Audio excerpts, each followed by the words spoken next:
Hermanos, gracias y paz, el Señor nos bendiga. Vamos a celebrar nuestro devocional congregacional.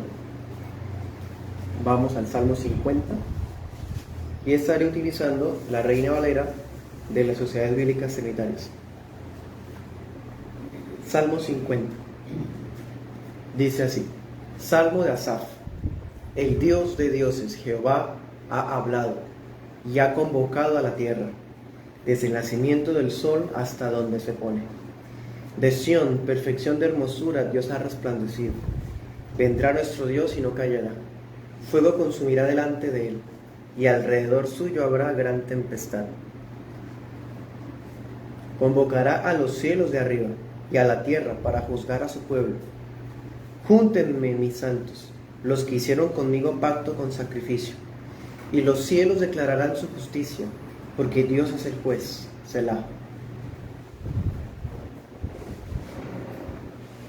Oye, pueblo mío, y hablaré. Escucha, Israel, y testificaré contra ti. Yo soy Dios, el Dios tuyo. No te reprenderé por tus sacrificios, pues tus holocaustos están siempre delante de mí. No tomaré de tu casa becerros, ni machos cabríos de tus apriscos, porque mía es toda bestia del bosque, y los animales de los millares de collados. Conozco todas las aves de los montes, y lo que se mueve en el campo es mío. Si yo tuviera hambre, no te lo diría a ti, porque mío es el mundo y su plenitud.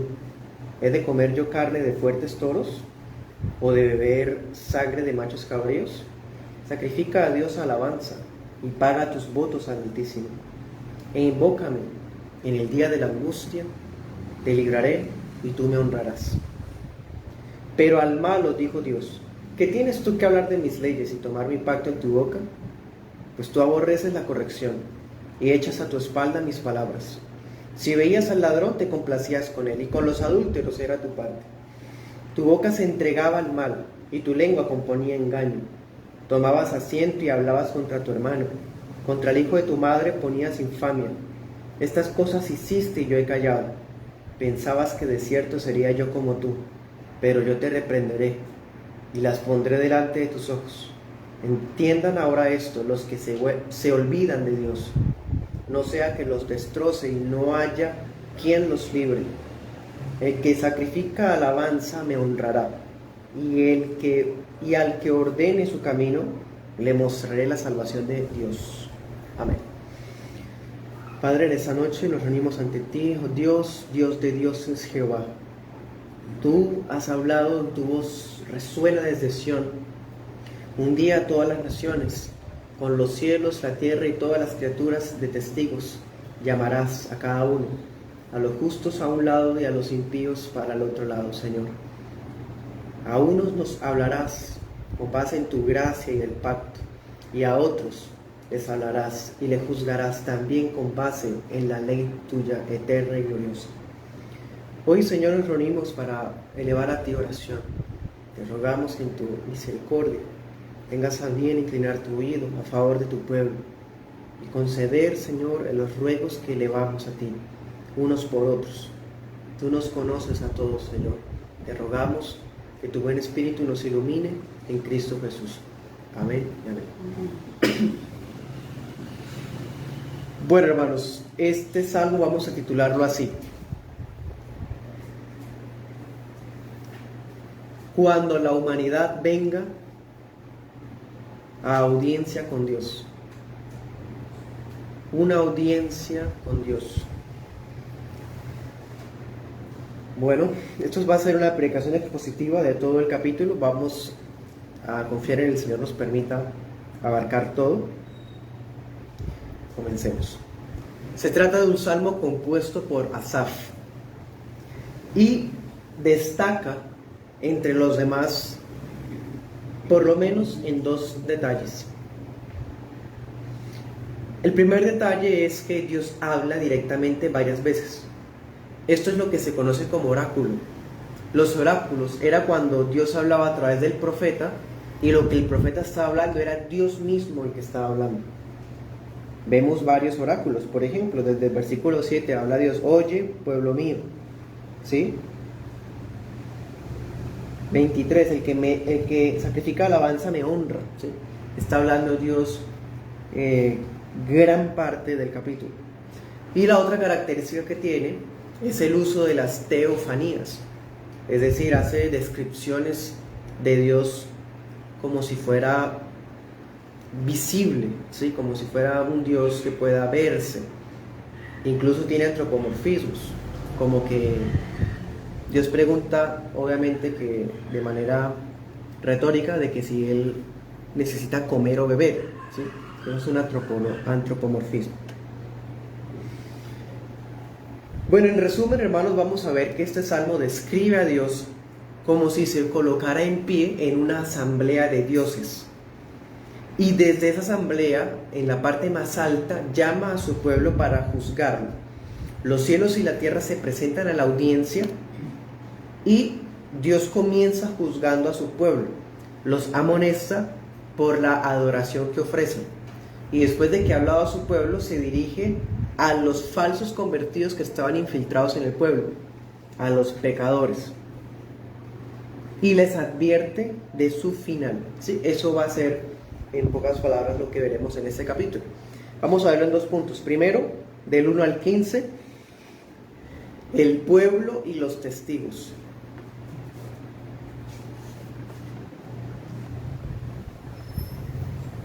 El pueblo y los testigos. Y el segundo punto vamos a verlo del 16 al 23, palabras contra los cínicos. Contra los cínicos. Comencemos primer punto. Versículo 1. Este salmo tiene un detalle que solamente aparece en Josué 22:22 y es algo muy interesante. Menciona a Dios 3 veces consecutivas. Es como si en hebreo dijera Dios, Dios Jehová. Y nuestras traducciones toman esa triple mención como una hipérbole o como un superlativo, y por eso ponen así, el Dios de dioses Jehová, ¿sí? Eso es bastante interesante. La Biblia de las Américas dice el poderoso Dios. El Dios de dioses, Yahvé, está por encima de todos, seres espirituales, hombres, criaturas, y convoca ante su presencia a todo el mundo. Dice la Reina Valera contemporánea, de este a oeste, desde donde nace el sol hasta donde se pone, convoca a todos. Versículo 2, y la voz de esta convocatoria emana como un resplandor desde Sión. Es como si estuviera dibujándonos la gloria de Dios saliendo del templo, y de esa gloria sale la voz que llama a todo el mundo a que venga. El versículo 5 nos muestra qué dice la voz. Júntenme mis santos, los que hicieron pacto conmigo. Anote esos versículos. Salmo 95:3 y 25:10.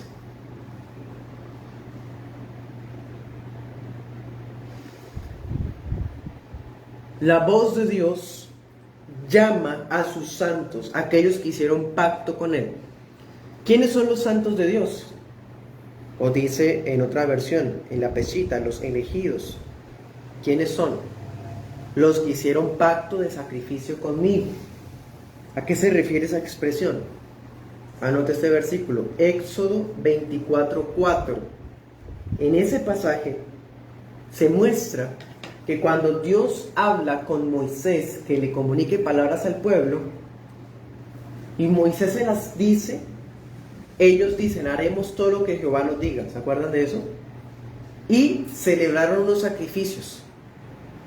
Con esos sacrificios, por ejemplo, Hebreos 9:19 al 22 dice que Moisés usó esa sangre y untó el libro de la ley, untó al pueblo y untó algunos elementos del culto. Él está haciendo referencia entonces a todos aquellos que están bajo el pacto. Ellos son los que hacen sacrificio conmigo, ¿sí? No está queriendo decir alguna especie de obras, sino aquellos que están bajo el pacto de gracia por medio de la fe. Versículo 3. Dios ha roto el silencio y viene a entablar el juicio. ¿Y dónde empieza el juicio de Dios? El apóstol Pedro dice que el juicio empieza desde la casa, ¿no? Y así siempre es, eso lo muestra Ezequiel y lo muestra el mismo Salmo 50. Dios, cuando comienza el juicio, va a comenzar con su pueblo. Y dice que esta gloria que sale del templo, que emana esa voz que reúne a todos, todo lo que está delante de esa gloria se quema. El fuego consume a su paso. Y hay una tempestad que lo rodea, como un torbellino. ¿Eso a qué les recuerda? Es una imagen extraída del monte Sinaí, cuando Dios entregó la ley. Y eso es muy interesante porque en el monte Sinaí Dios se presenta en esa teofanía, esa manifestación visible, como fuego y nube y tormenta, para entregar la ley. Y en el Salmo 50, Él vuelve a presentarse casi del mismo modo, pero para interpretar la ley. ¿Sí? Dios entrega la ley y es el único que la puede interpretar y nos entrega su interpretación. Versículo 4. Convoca testigos. ¿A quiénes? El cielo y la tierra. Y ese lenguaje es típico. Usted lo puede ver en Deuteronomio 4:26 y en Isaías 1:2. En otros textos ya se ha hablado así, porque este salmo es un salmo que muestra una audiencia, un contexto judicial, donde Dios es juez y por su santidad también es fiscal, es acusador, ¿sí? Y llama a testigos que no van a intervenir, sino van es algo así como a aplaudir la decisión de Dios. Versículo 6 está eso. Ellos van a declarar la justicia de Dios. Los testigos no van a estar para comprobar, van a estar es para celebrar las decisiones de Dios. Versículo 7. Entonces, hasta ahora hemos visto la convocatoria de la audiencia. El fuego anticipa que va a destruir a sus enemigos. La tempestad que va a interpretar la ley. Pero se refiere primero a su pueblo. Bueno, versículo 7, comienza la audiencia. Y en la audiencia Dios empieza a hablar. ¿Y qué dice? Se dirige a su pueblo Israel para confrontarlo en juicio. Le pide que oiga, algo que ocurre mucho en Deuteronomio. Oye, escucha, ¿sí? Dice, lo que tiene que testificar contra él. Y cuando estudiaba el pasaje, me recordó Apocalipsis 2. Y puedo ver, aquí pues adelantándome, a Cristo en esto. Porque Dios reúne a su pueblo y le dice, óyeme, tengo algo contra ti. Y en Apocalipsis, Cristo le dice a la iglesia de Éfeso, por ejemplo, en Apocalipsis 2:4, he visto que haces esto y esto y esto, pero tengo algo contra ti. ¿Sí? En el Nuevo Testamento, Cristo es el Dios de dioses, Jehová. Y llama a su pueblo para testificar contra él. ¿Qué va a testificar Dios contra su pueblo? O sea, ¿acaso no es Satanás el acusador? Porque Dios aquí está actuando como acusador. Pues hermanos, hay una gran diferencia. Satanás es acusador para condenación, pero Cristo y Dios aquí en ese texto está acusando, por así decir, no para condenar, sino para examinar el culto que el pueblo ha estado ofreciendo a Dios. Leamos Salmo 81:8. Dice, oye, pueblo mío, y testificaré contra ti, oh Israel, si me oyeras. ¿Sí? Un lenguaje ya utilizado en otros textos. Notamos algo, versículo 8. Por un lado, el pueblo no va a ser reprendido por los rituales. O sea, la falla de ellos no está en los holocaustos. Es como si Dios hubiese visto, bueno, efectivamente, Él ha visto cada obra, cada servicio que el pueblo ha hecho para su nombre. Entonces, ¿por qué está siendo reprendido el pueblo? ¿Qué va a testificar si ellos han estado cumpliendo? O sea, usted mira y salta a la vista que ellos han obedecido. Pero, al parecer, la reprensión está en que ellos están confundidos en las razones por las cuales Dios estableció las ceremonias. Versículo 13, y ahí está el meollo. ¿En verdad Dios se alimentaba de la carne y de la sangre de los sacrificios? Las religiones paganas se imaginaban que los dioses se alimentaban de los sacrificios, por eso la gente tenía que alimentarlos y tenerlos contentos. Entonces Dios les pregunta a ellos, ¿ustedes están pensando que yo soy como los otros dioses paganos? Él está diciendo, yo no dependo de ustedes, no dependo de las criaturas. Dios es independiente, libérrimo y autosuficiente. Como dice nuestra confesión en el capítulo 2, párrafo 2, Dios posee en sí mismo y por sí mismo toda vida, gloria, bondad y bienaventuranza. Es suficiente en todo en sí mismo y respecto a sí mismo, no teniendo necesidad de ninguna de las criaturas que Él ha hecho, ni derivando ninguna gloria de ellas. Él es autosuficiente. Ese es el problema. Versículo 9. Dios no necesita tomar becerros ni cabritos, ni ningún tipo de cosa de los hombres, porque dice el Señor, todos los animales son míos, bestias, aves, reptiles, etc. Versículos 10 al 11. Versículo 12. Y si tuviera hambre, lo cual es un antropomorfismo, un lenguaje, si tuviera hambre no lo diría a su pueblo, porque la plenitud del mundo le pertenece. Salmo 24:1, de Jehová es la tierra y su plenitud el mundo y lo que en él habita. Salmo 95:4 también dice, porque en su mano están las profundidades de la tierra y las alturas de los montes son suyas. Entonces aquí lo que se quiere decir es, el pueblo ha estado fallando no en acatar las cosas, sino en la intención al cumplirlas. Están confundidos. Es como si estuvieran pensando que los actos externos fuera lo que agradara a Dios, la religiosidad visible. Pero lo que agrada a Dios, versículo 14, ¿qué es? La alabanza sincera, la gratitud, que se obedezca a sus mandamientos, que uno cumpla sus promesas. Eso alaba a Dios. Es más, podemos decir, versículo 15, Dios se complace más en responder cuando oramos, en librarnos y en recibir nuestra gratitud, que en los holocaustos. Eso era lo que el pueblo estaba pasando por alto. Entonces, hermanos, nos damos cuenta, nosotros tendemos a sentirnos satisfechos cuando cumplimos una lista de quehaceres cristianos, cuando hacemos ritos, y como nosotros nos sentimos bien, pues pensamos que Dios también se va a satisfacer, como si Él dependiera de esas cosas. No. Es más, alguien puede cumplir, pueden remedar las prácticas del romanismo, que piensan que con sus sacramentos y sus obras alcanzarán méritos en los cielos.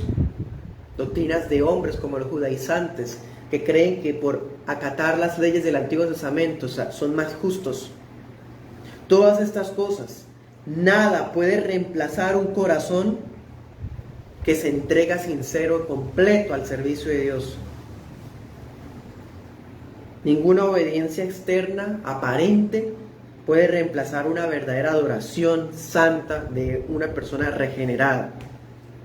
También eso nos muestra, hermanos, que es muy fácil distraernos en detallitos, en ser meticulosos con asuntos, incluso con liturgias, mientras descuidamos nuestra propia relación con Dios. Segundo punto. Palabras contra los cínicos. Bueno, seguimos en la audiencia. Y Dios ya habló con su pueblo, ya le mostró que estaban equivocados en su entendimiento de la adoración. Dios no la necesita, no necesita la adoración, se agrada de ella, pero no depende de ella. En el segundo punto, Dios se dirige a aquellos de entre el pueblo que, aunque eran parte de la nación y practicaban de pronto los rituales que acabamos de ver, su corazón estaba lejos del Dios Santo en el que profesaban creer. Versículo 16, ¿cómo les dice Dios? Malos, pecadores, siendo parte del pueblo. ¿Por qué? Porque son cínicos. Ellos acuden a las Escrituras para tranquilizar sus conciencias, para respaldar sus actos pecaminosos. Parafraseando, es como si Dios dijera: ¿cómo te atreves a citar la Biblia a tu conveniencia? Pretender robarte las promesas de Dios como si fueran para ti. Versículo 16, versículo 17, si aborreces que te corrijan, si desprecias mi palabra. Versículo 18, si te complaces con el ladrón, te asocias con adúlteros. Versículo 19, si tu lengua compone malicia y engaños. Versículo 20, y disfrutas sentarte a hacer burlas y chismes de tus hermanos. ¿Cómo te atreves, les dice el Señor, a estos pecadores cínicos, a citar la Escritura, a creerse cristianos, hijos de Dios? Les dice a ellos: ¿cómo se atreve? ¿Qué derecho tienes tú de hablar de mis estatutos? Biblia de las Américas. ¿Qué son para ti los libros de mis ordenanzas? Peshita. El falso convertido, conforme vemos acá, detesta que le llamen la atención por su conducta. No le da la importancia debida a la Escritura. Y el falso convertido ama a los pecadores, mientras habla mal de los verdaderos hermanos. Todas estas son evidencias de la falsa religión de muchos. A los unos Dios los amonesta, los corrige, para que adoren como debe ser, pero a estos les da una advertencia fuerte, porque la fe de ellos es meras palabrerías, mera autopromoción, pero no es real. Son cínicos, son hipócritas. Versículo 21, han hecho todo esto, y como Dios parece que está callado, pues piensan que Dios los ama, pues piensan que Dios es como ellos. Y Dios les dice: ¿acaso tú piensas que yo soy como tú? Qué fácil es imaginarnos a Dios que es como nosotros, como lo dijo Lutero a un autor muy importante de su tiempo: tu problema es que tienes un concepto muy humano de Dios.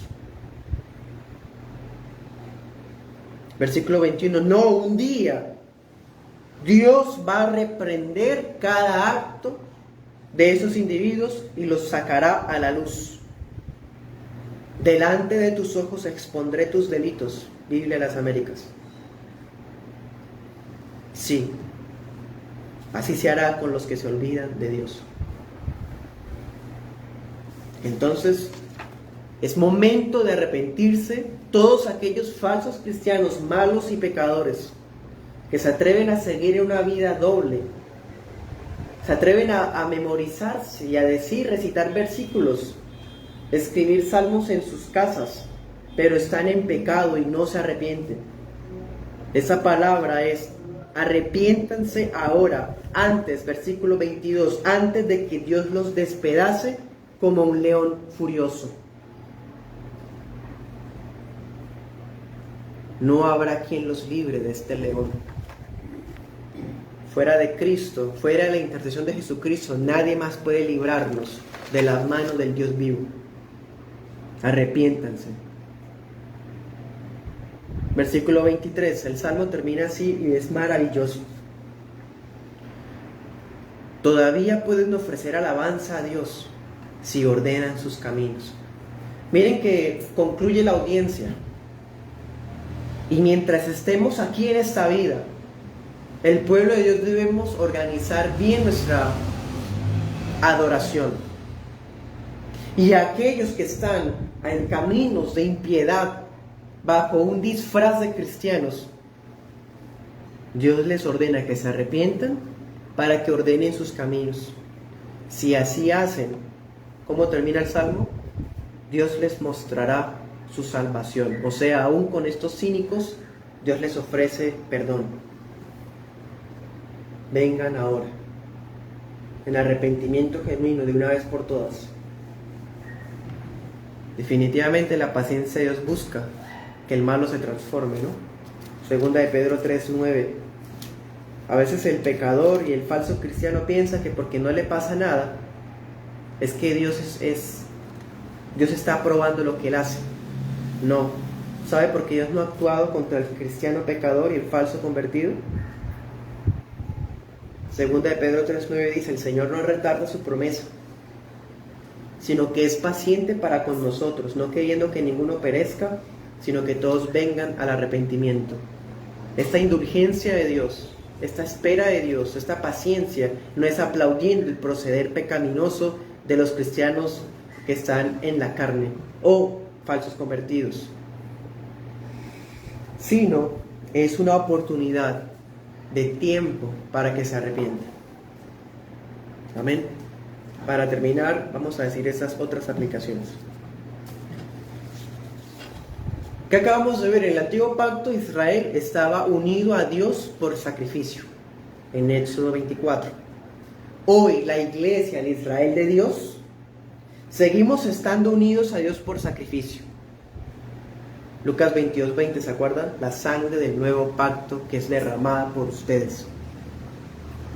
La sangre del nuevo pacto garantizó la reconciliación con Dios y la unión con Cristo para siempre.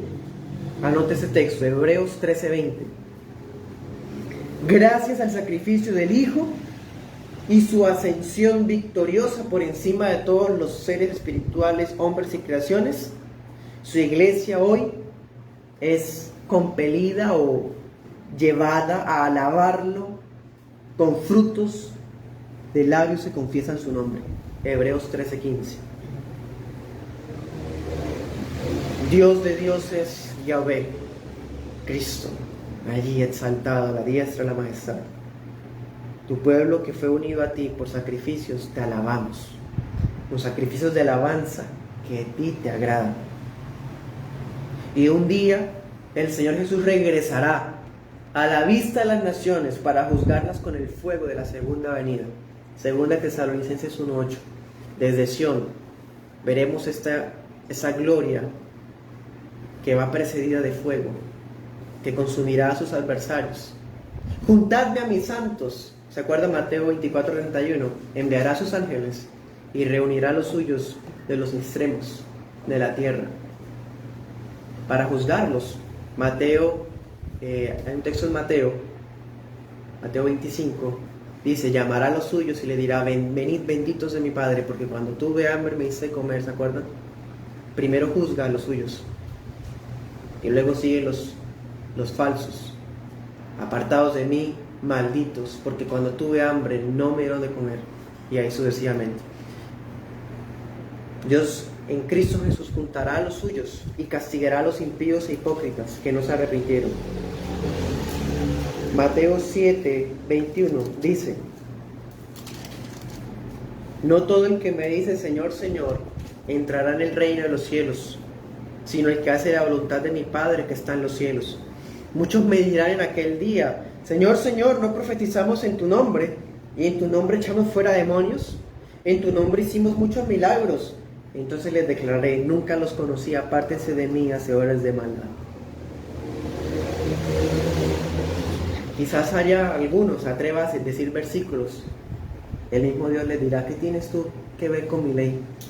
Si cuando te discipliné no me hacías caso, y tu parte era con los adúlteros y con sí.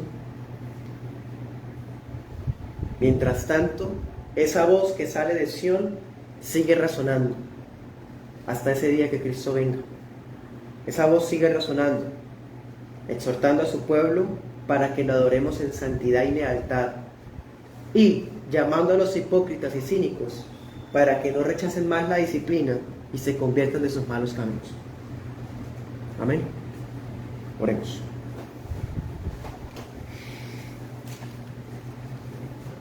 Oh Dios de dioses, Yahvé, que enviaste a tu Hijo como el sacrificio perfecto para unirnos a ti. Un día, Señor, se dirá desde Sión: júntenme a mis santos, los que hicieron pacto con sacrificio conmigo. Los cielos declaran tu justicia, tú eres el juez, Señor. Nosotros, tu pueblo, muchas veces hemos malentendido la adoración como si tú la necesitaras, o como si por nuestra autosatisfacción tú también quedas satisfecho, Señor. Perdónanos. No nos permitas olvidarnos de ti, ni tener un concepto humanista de ti, porque tú eres santo y sublime, tú eres el Altísimo. Permítenos sacrificar a ti alabanzas, pagar nuestras promesas a ti, invocarte en el día de la angustia y confiar que tú nos libertarás. Y tú, Señor, nos permitirás honrarte todos nuestros días. Si entre nosotros o entre los que escuchan la grabación hay alguien que es como estos malos que habla el texto, que cita la Escritura o creen tener a Dios en su corazón, pero su vida está en maldad, en hurtos, adulterios, falsos testimonios, chismes y odios contra sus hermanos, te rogamos que los humilles, Señor, ante tus pies, y puedan ellos convertirse y ordenar sus caminos, para que tú les muestres la salvación que ahorita no tienen.